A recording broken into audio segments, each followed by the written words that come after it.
Voice for happy کے پیارے دوستوں، آپ کا ہمارے یوٹیوب چینل میں خیر مقدم ہے۔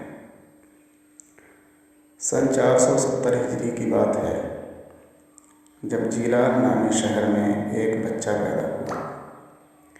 بچپن سے ہی اس کی عادت اور طور طریقے دوسرے تمام بچوں سے الگ تھلگ تھے۔ دن، مہینے اور سال اپنی رفتار سے گزرتے رہے۔ اس بچے نے مکتب جانا شروع کیا اور پڑھنا شروع کیا۔ مکتب میں بھی اس کا حال مکتب کے تمام بچوں سے الگ تھا۔ وہ بہت ہی باادب اور پڑھنے میں بڑا ذہین تھا۔ تعلیم جاری رہی۔ وقت اپنے معمول کے مطابق گزرتا رہا، یہاں تک کہ اب وہی چھوٹا بچہ 17 سال کا کڑیل جوان ہو گیا تھا۔ ایک دن اس کے دل میں شوق پیدا ہوا کہ بغداد شہر میں بڑے بڑے تعلیمی مراکز ہیں، تو کیوں نہ وہاں چل کر دین کی اونچی تعلیم حاصل کریں۔ چنانچہ جوان نے اپنی ماں کے سامنے اپنے دل کا ارادہ ظاہر کیا اور بغداد جا کر تعلیم حاصل کرنے کی اجازت مانگی۔ جوان کی ماں خود بڑی نیک سیرت اور عبادت گزار خاتون تھی، اپنے بیٹے کو علم دین حاصل کرنے سے کیوں کر روک سکتی تھی؟ مگر ایک ماں کے لیے اپنی اولاد کو اپنے سے دور کرنا بڑا ہی مشکل کام ہے۔ بالآخر جوان کی ماں نے اپنے دل پر صبر کی سل رکھ کر اونچی تعلیم حاصل کرنے کے لیے بغداد جانے کی اجازت دے دی اور جوان کی صدری میں بغل کے نیچے 40 اشرفی رکھ کر اوپر سے سی دی۔ جب جوان اپنے سفر پر روانہ ہونے لگا تو آخری وقت ماں نے ایک وعدہ لیا کہ بیٹا، ہر حال میں سچ بولنا، زبان سے کبھی جھوٹ نہ نکالنا۔ جوان نے عہد پورا کرنے کا یقین دلایا اور بغداد جانے والے قافلہ کے ساتھ روانہ ہو گئے۔ جب قافلہ شہر ہمدان سے آگے بڑھا تو 60-70 گھوڑ سوار ڈاکو جنگل سے نکل پڑے اور قافلہ والوں کو گھیر کر ان کا مال و اسباب لوٹنے لگے۔ ایک ڈاکو جو جوان کے پاس بھی پہنچا اور بولا، او صاحبزادے، تمہارے پاس بھی کچھ ہے؟ جوان نے جواب دیا، ہاں، میرے پاس 40 دینار ہیں۔ ڈاکو نے پوچھا، وہ کہاں ہیں؟ جوان نے جواب دیا، میری صدری میں بغل کے نیچے استر کی تہ میں سلے ہوئے ہیں۔ ڈاکو نے سمجھا کہ اس لڑکے کے پاس کچھ ہے نہیں، بس یوں ہی مجھ سے مذاق کر رہا ہے۔ یہ سوچ کر وہ چلتا رہا۔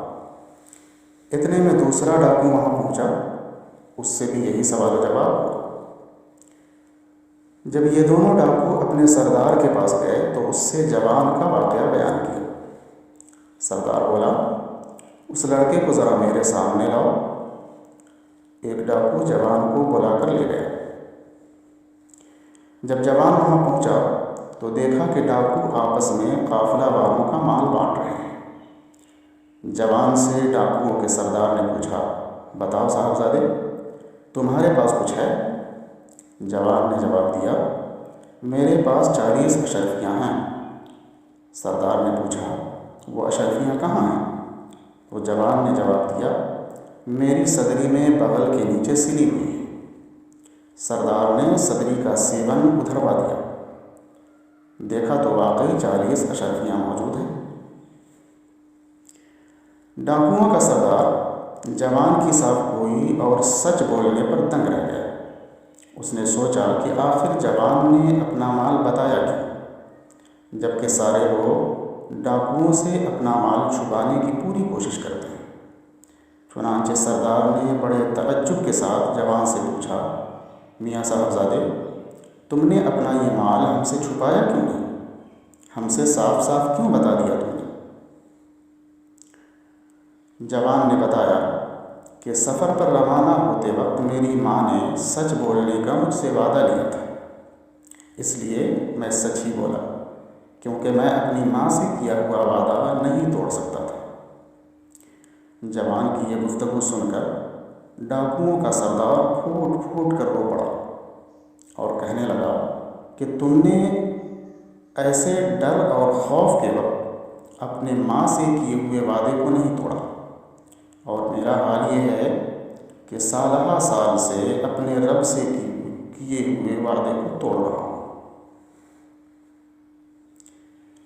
میاں صاحبزادے ادھر آؤ، میں تمہارے ہاتھ پر توبہ کرنا چاہتا ہوں۔ پھر ڈاکوؤں کے سردار نے اس جوان کے ہاتھ پر سچے دل سے توبہ کی اور اپنے ماتحت ڈاکوؤں سے کہا، تم لوگ جاؤ، اب تم سے میرا کوئی تعلق نہیں۔ ان ڈاکوؤں نے جواب دیا کہ ہم لوگ تمہارا ساتھ نہیں چھوڑ سکتے۔ پہلے تو تم ڈاکہ ڈالنے اور لوٹ مار کرنے میں ہمارے سردار تھے، اب توبہ کرنے میں بھی تم ہی ہمارے سردار ہو۔ ہم لوگ بھی اسی وقت توبہ کرنے جا رہے ہیں۔ پھر سب ڈاکوؤں نے اس جوان کے مبارک ہاتھوں پر سچی توبہ کر لی اور لوٹا ہوا سارا مال قافلہ والوں کو واپس کر دیا۔ تو کیا آپ جانتے ہیں کہ وہ جوان کون تھا؟ اس کا نام کیا تھا؟ تو چلیے میں آپ کو بتاتا ہوں۔ جس جوان کے مبارک ہاتھوں پر ڈاکوؤں نے سچی توبہ کی، جس نے ڈاکوؤں کے سامنے بے خوف ہو کر سچائی کا راستہ اختیار کیا اور اپنے ماں سے کیے ہوئے وعدہ کو پورا کیا، اسی جوان کا نام عبدالقادر ہے۔ اسی کو آج پوری دنیا غوث الثقلین، محبوب سبحانی، شیخ محی الدین عبدالقادر جیلانی، غوث العظم دستگیر کے نام سے جانتی اور پہچانتی ہے۔